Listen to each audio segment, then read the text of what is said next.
Alright, selamat pagi dan salam sejahtera. So my name is Jian. I'm a research associate at Bicara Institute on Southeast Asia. My formal background is in politics and governance and international relations, but in the past 3 or 4 years, I've been moving into tabletop game design, which is really about board games, role-playing games, miniatures, stuff that people sit down at a table and take and, well, play. In the past 3 or 4 years, I've also started to do a lot of community organizing within the designer space, board game design space in Kuala Lumpur, and nowadays more so in Penang as well. And we've been curating a lot, started to curate some events and like just help each other out in trying to get our games out to the public. And it's actually quite humbling to hear from Wendy and Jun because like you guys do so much projects that are so visible and designers are like, we don't even know where to get money to fund our board game projects. But anyway, and I'm also speaking not just in my, I'm probably not going to talk a lot about my practice, but I want to talk about like the tabletop games in Malaysia and abroad. So just to give to you where the state of things are with regards to board games and science, and to a certain extent, like where that intersects with Southeast Asia as well as Southeast Asia and our own situation with arts and science. I want to ask, like, what do you call it? When I say board games, what do you say? And there's one saying that I thought was very interesting, that in board game circles, what was said to me, and when you introduce yourself to other modern hobby board gamers, you say, we don't say the M word here. And what do you think the M word is? Yes, exactly. Because right now in the board game world, there are about 4,000 games that are being published every year. And Monopoly is like, it's dated, it's old, it has its weaknesses. There's been hundreds of critiques that's been launched against Monopoly. Yes, it has its enduring qualities, but there's a wider range of experience that you can get from board games today, modern board games today. So yes, Monopoly. So and just a brief overview of the tabletop games industry. Nowadays, the way that people categorize tabletop games is that there are your primordial games, like your traditional games like chess, Go, Weiqi, checkers, to a certain extent, like stuff like Parcheesi or Ludo, and then you have mass market games, which are your traditional Hasbro stuff, which is Monopoly, Risk, the evergreens that you will find in every single bookstore. And then where I really come in, which is the hobby games, the enthusiast games, and this is something like 8 to 10 billion USD industry around the world, but it's mainly focused in America and Europe, which is the Anglo-Saxon world. We are just like the dregs behind, and that's unfortunately the state of it. Major genres within hobby games, miniature wargaming is probably the largest. So you take little soldiers in whatever genre setting you have and you make them fight each other. You have modern board games, which I will touch on later, which is mostly what you see in this picture. Collectible card games, if you know Magic, Pokemon, those card games, and there's a whole range of considerations that come in there as well as role-playing games. If you watch Stranger Things, Dungeons & Dragons is the most famous one, but I also want to assure all of you that Dungeons & Dragons is not the only role-playing game you can play. There's actually a lot more innovation that's coming out even within Malaysia itself. And with the wave of these modern board games that started around 60s, 70s, and really around the 90s, it's very designer driven. So you start to see people putting their own names on the box itself, like an author would put their name on a book. And local communities that are here, we're mostly online. My organization is TTGDMY, the Tabletop Game Designers of Malaysia. The largest group I think we have online in Malaysia is basically the board games trading group. So it's to trade and resell used board games. Another friend of mine curates Kaki Tabletop, which also includes Card Gaming Malaysia, D&D Malaysia. There are some statewide groupings, and then a lot of it is hidden within like small little WhatsApp groups around that center around meetups and board game cafes and certain distributors as well. And more recently as well, there are some game design courses that are coming up in Malaysia. KDU has a video game design course, and in preparation for their final launch, they are also supposed to make a board game. That may or may not be part of the syllabus in the future, but it is part of the syllabus now. And international communities, well, we have the two biggest conventions in the world are first Eschenspiel in Germany. That one attracts something like 180,000 people every year, and hotels book out. It happens in end October, and hotels book out by January. It's just a small town that one day everything just shifts to that. And then there's Gen Con in the USA as well. A lot of board games go to feature in Gen Con, and a lot of aspiring designers also go to Gen Con to pitch publishers their designs. Board Game Geek, Wargaming.net, DriveThruRPG, Kickstarter as well is also a very big source for independent designers to try to get funds. So a card game would go something like 2,000 to 3,000 USD to start with for initial print run, whereas a modern, full-fledged, big box board game might have a minimum crowdfunding fee of something like 20,000, 30,000 USD. Yeah, and also new developments are that like people are starting to play board games on the digital platform. So that's really weird, but it's happening.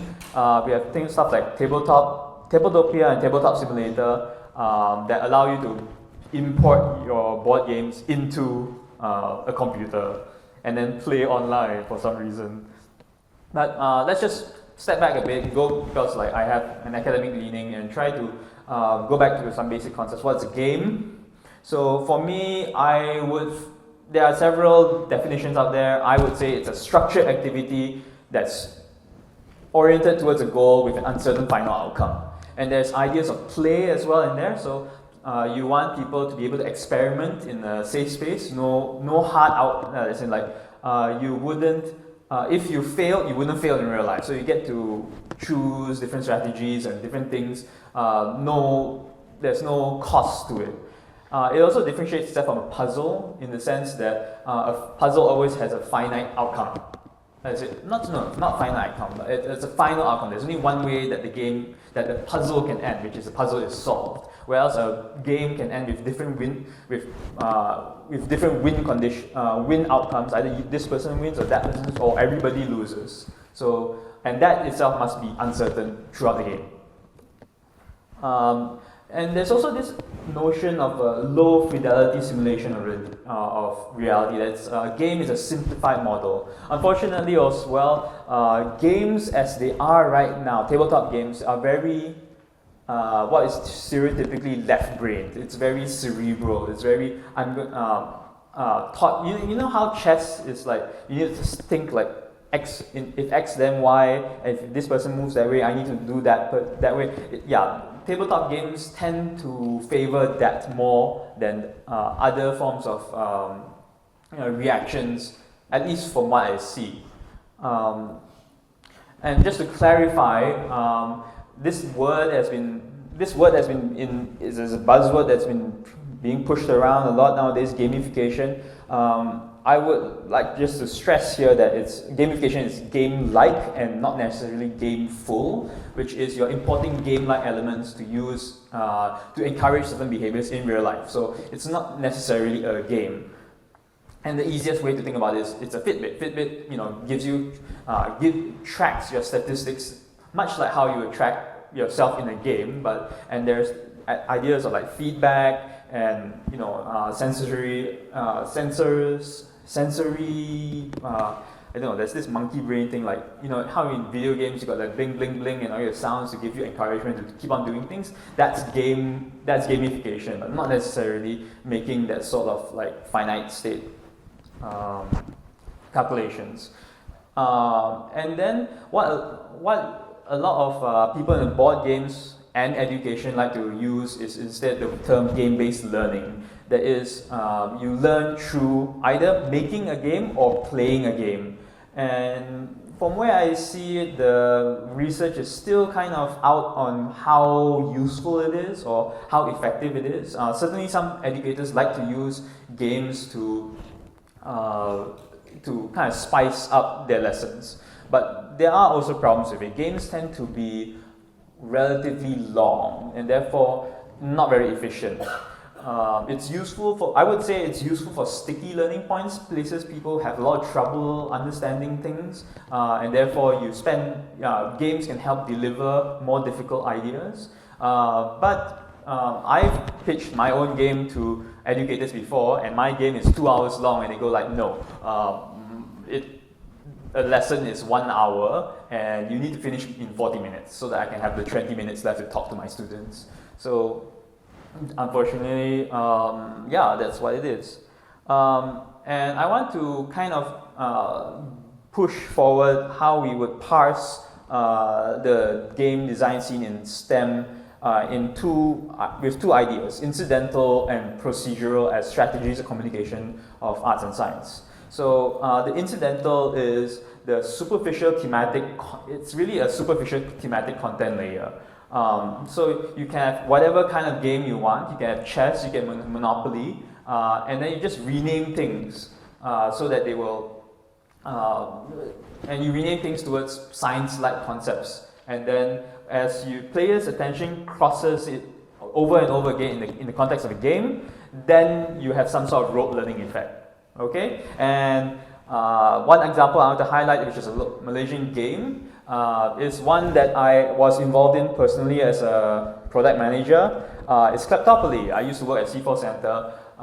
It is 90% Monopoly. So what we did was we reskinned all the the properties in Monopoly to 1MDB properties. Hooray! And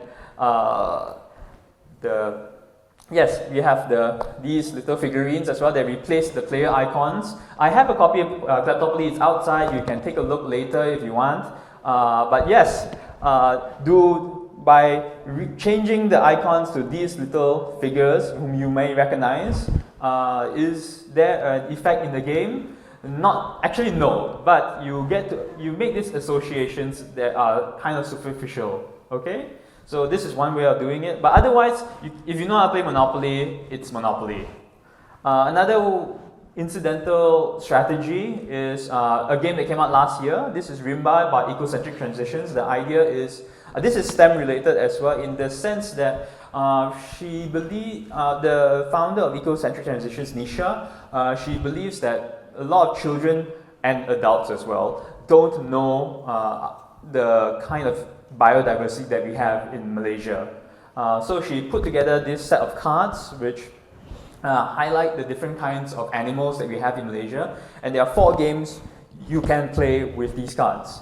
But unfortunately, I also feel that these are not original games. So it's again, by using these sort of game-like mechanics, you put a theme on top, your mind crosses it, and then you remember. It's not a bad strategy. It's actually a pretty decent strategy if you're looking at some low. If you want your audience to be wide, there's a low threshold to entry into these kind of games because the games, everybody knows how to play, or it's simple to learn. But let me, shift gears a little bit and go through the other phrase, which is procedural. So I'm borrowing this from Ian Bogost, another game scholar, and he came out with the term in 2007, procedural rhetoric, and that kind of says that like games can make strong claims about the world, not simply through words or visuals, but by the processes they embody and models they construct. So this comes back to the idea that games are some sort of like simulation of reality. This is also another local game that came out in 2018, almost about the same time as Rimba, Restates, and I also have a copy right there if you want to take a look at it as well. So the idea of this game is that you are, you are stakeholders in an island development consortium, and different people have different goals. So some people are conservationists, some people are politicians, some people are developers. And there is this procedural logic that it embodies in the sense that you have to build up a development track going from your foundations of either from like roads into your infrastructure, into your resorts, so they build one top of each other, or you can also lay tiles which are on the on the biodiversity track. So it goes from reefs, it's very specific, it was like soft coral into hard coral into like smaller fish into bigger fish. So, and these compete for space because you can't put one tile on another. So there is this sort of like logic of competing, of both like the nature and anthropocentric development competing for space. I think that's something that's interesting to highlight. And another game that also came out about the same time as well, all coming out at the same time, is Bonding. So this one's a very simple game. If you know what drafting means, it means that you all get like a set number of cards in your hand, you pass it to another person, and they pick one card, and they pass it to another person, and they pick one card. So if you collect enough cards, what you can do is form peticles. So you can see, not yet. So you can see right at the bottom there, the peticles are different kinds of molecules. So they've adopted this cutesy strategy. So if you have enough chlorine cards, you can form peticles, and you have to call out the kind of bond. So if it's a chlorine bond, I believe it's a covalent bond. Yes, you call it out and you form it, and you get points that way. So very simple game. But there is this idea that you've got to get the right kind of things to put things together. But you can also see that like the kind of science that we are doing, there's also another math game that I didn't put out here as well. But yeah, there are 2 math games right now in Malaysia, maybe 3. But the kind of games that we put out right now is very simple. It's very the science of it is very high school to early university level, A levels quality. So the fact is that Malaysia also takes a lot of the enthusiast board games are mostly international board games. So I want to point out, because I also want to speak to my fellow designers as well, what are the international trends in art science board games. The easiest again is I would highlight is STEM Epic Heroes. This is also so this game is kind of weird. So what they have is you have different you have different heroes. They are on the heroes which are scientists and artists and mathematicians and engineers on the cards, and then you collect cards that are based off the particular kind of inventions that they do, and you collect a set, you win points. That's basically it. This is a very incidental strategy to let you know the history of science. Not the best, but what can you do? By the way, this is cut off a little bit. So this game is rated 1.56 on the BGG complexity score. So BGG is Board Game Geek. It's a website that is basically the IMDb of all board games. And and 5 is generally the most, generally very few board games are 5. If it's a 4, you're kind of in for like a full day ride board game. like you start at 8 a.m. and you finish at 8 p.m. or worse. So one is, so I put it down there, you can kind of figure out. Monopoly is about 1.6, so this is definitely easier than Monopoly. Risk, if you know Risk, is about 2. Scrabble is also low 2s. And chess is about mid 3s. So we'll move upwards from there for the international board games. This is, okay, so I also pay attention to some of the regional scene. Who wants to guess which is the most advanced board game scene in terms of designers in Southeast Asia? Indonesia? Yes, actually it's Indonesia. Singapore is a close second. I actually had a slide on regional board games. Indonesia actually has a very organized scene, and every year they send a delegation to Eschenspiel in Germany. And they have, I think that's born out of a local board game design competition. Singapore also has designers which are finding more and more success, but they are more oriented towards the US market. So theirs is more international, and they're not, the designers are not as organized as Indonesia. I think through my efforts, I think Malaysian designers are also a little bit more organized than Singaporeans, but they're starting to get their act together.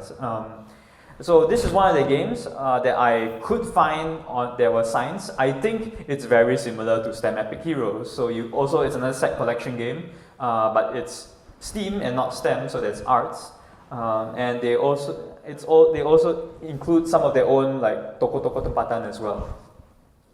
Okay, so now we're going on to the more complex games. Photosynthesis. Photosynthesis is a beautiful game, and it achieves a sense of verticality that very few board games do get nowadays. A lot of board games are just flat, they're below the line. This one, you actually have trees. You see these cross trees, so the idea is that you're playing as some sort of, I don't know, like tree planter, and you have to plant trees in this garden, and if you can see, there's this like sun thing, and that determines the direction of the light, and tall trees will block the smaller trees. So the more, if your tree is not blocked, they will gain photosynthesis points, and then you can grow more trees. So the aim of the game is just to grow more trees. So you have to kind of plan, and the light also will rotate around the board, so the directionality changes, so you plan ahead for that. Again, it's very left brain, and it's one of the things that I like to show off the most if I'm talking about board games. Wingspan, this is the hotness of 2019. It's a female designer, Elizabeth Hargrave, very rare to see female designers. We try to support them as much as possible, but it is a game about trying to grow birds. So you're hatching birds. You can see there's a little like bird feeder there that you're using as a dice tower. So you throw the dice in the top, and you roll out at the bottom, and it randomizes it for you. And you use those as resources to basically hatch birds. And there's a small incidental strategy in the sense that the birds are all randomized, and you get a whole range of species of birds that you never knew about, and you get to play around with them. Next, Pandemic is one of the more introductory games that has been out since 2008. If you are into the board game scene, Pandemic is likely one of the games that you started with. It's certainly one that I started with as well, Matt Leacock. So the idea of this one is that you play as virologists, scientists, people doctors who are trying to stop a pandemic. And there are 4 pandemics that are happening around the world. You draw cards, and they tell you where the pandemics are spreading. And if one city has too many blocks, it will spread. And if it spreads too much, then it's game over. It's a cooperative loss. Okay, so we move on to a bit of like a company. Okay, I'm doing that as well, so I need to step back a bit. A company called Genius Games under John Covello as a designer. He designs exclusively STEM games. So the most famous one is Cytosis 2017. So you can see the board in the background. You are simulating the inner workings of within the energy systems within a cell. and it's about 2.49 on BGA complexity. And I see his design trends is that actually the following games that he's putting out are going easier. So I think and you can see that it's also a bit cutesier as well. So that's where the design trends are going for him at the very least. This one is perennially, it's been out since 2016. It's rated one of the highest so far. It's still rated very high on Board Game Geek. It's still very popular, despite the thousands of games that are coming out every year. Terraforming Mars. So the idea is that we are all Mars colonists, and we have to play around with the temperature as well as CO2 levels in order to make the Mars more habitable, and it is also a race for points. And finally, I would like to highlight the work of Phil Eklund. He's been around since I think mid-2000s, but he's been reissuing his games. And when I look at his work, like the scope is incredible because they cover a very large span of human history. So Bios Genesis is, I'm just going to highlight some text to you, okay? It's a bit of text, but I'm just highlighting to you. In Bios Genesis, 1 to 4 players start as organic compounds shortly after Earth formation. The amino acids command metabolism, the lipids create cells, the pigments control energy absorption, and nucleic acids control templated replication. And the goal is to simulate a double origin of life, autocatalytic and Darwinian. You can play cooperative, competitive, or solitaire, and he says it's the most difficult and ambitious work that he's ever attempted, and it's taken many years to get it right. And it's meant to be played in conversation with Bios, Megafauna, Origins, and to a certain extent, another game called High Frontier, to take players on the whole breadth and scope of life on Earth. So Origins, this hasn't been reissued. This is a 2810 version. Megafauna, I think it's about getting to to mammalian life. And High Frontier, look at this. This is the board. It's about going to space. You're putting together resources to colonize other planets and use low Earth orbit water as a currency in the game. So there's a lot of really in-depth scientific knowledge that he's put into it. But as you can see, the weight, look at all this weight. It's 4, it's 3, it's 4. It's more complex than chess. It plays for 2 to 3 hours. So it's real. So we've got this really weird, in board games there's this really weird trade-off. If you make it really simple, it's difficult to put together it's really difficult to put together amazing concepts. Otherwise, you try to put in amazing concepts, then your board games becomes too long and unwieldy, and what you're going to ask is who's ever going to buy it and play this. So concluding thoughts, it is a challenge for designers to find the sweet spot between the incidental and the procedural. There is a trap of educational games. People like to, in education, people like to make games that are very simple, but as a result also you don't really want to play them after the first time because you know what the game is about. There's no replay value. And the procedural logic of board games kind of favors system modeling, but not contesting theory. And I know in science we are constantly revising. The cutting edge of science is about revising theory, and board games hasn't really gone there yet. And Clarissa has also asked me to speculate on why isn't there more STEM games more art science in board games. I think there are several factors. Number one, again, is the medium. It's very left brain oriented so far. So secondly, I think board games are not actually as popular as we think they are, even though there's a lot of amazing stuff that's being put out.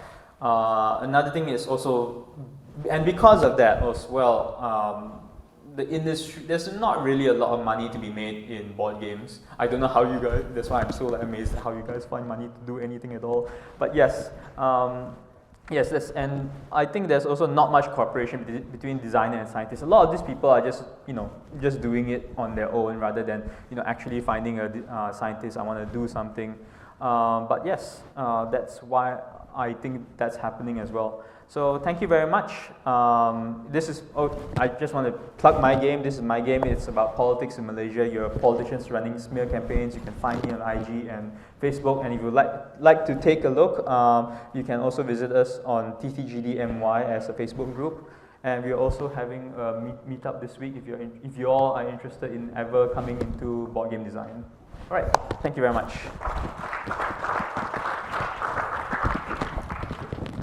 Before we invite the final speaker, Dr. Daniel Loy, who is a science